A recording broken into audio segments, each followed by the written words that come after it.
Pedro পোর্রো যখন cross বাড়াচ্ছিলেন তখনও Giuliano Simeone ফেরান তোরেসের সাথেই ছিলেন। বল যখন নিকোর কাছে যাচ্ছিল তখন সিমিওনে ব্যস্ত হয়ে পড়েন মোজা ঠিক করতে। সিমিওনের এমন অবাক করা কাণ্ডেই আনমার্কড হয়ে যান তোরেস। এমনকি গোল হবার পরেও ওই মোজা ঠিক করতেই ব্যস্ত থাকেন তিনি, আর সেখানেই ম্যাচ হেরে যেতে হয় আর্জেন্টিনাকে। এমন একটা মোমেন্টে প্রতিপক্ষের ফরোয়ার্ডকে মার্ক না করে কিভাবে মোজায় মনোযোগ দিলেন সিমিওনে, উঠছে সেই প্রশ্ন। ১০৬ মিনিট পর্যন্ত স্পেনকে আটকে রাখতে পেরেছিল আর্জেন্টিনা। এর পেছনে বড় ভূমিকাটা ছিল এমিলিয়ানো মার্তিনেজের। ১১টা সেভ দিয়ে বাঁচিয়ে নিচ্ছিলেন দলকে। অ্যাস্টন ভিলার গোলরক্ষকের অতিমানবীয় পারফরম্যান্স ম্যাচ নিয়ে যাচ্ছিল টাই ব্রেকারের দিকে। পেনাল্টি শুট আউটে গেলে আর্জেন্টিনার জন্য গল্পটা ভিন্ন হতেও পারত।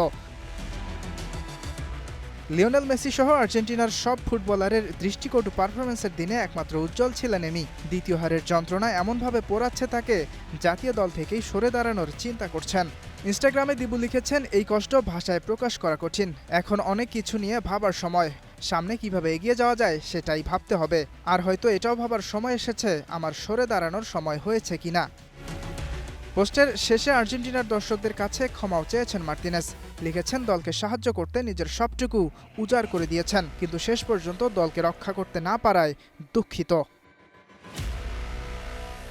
ইয়াসির আরাফাত সবুজ, স্টার প্লে।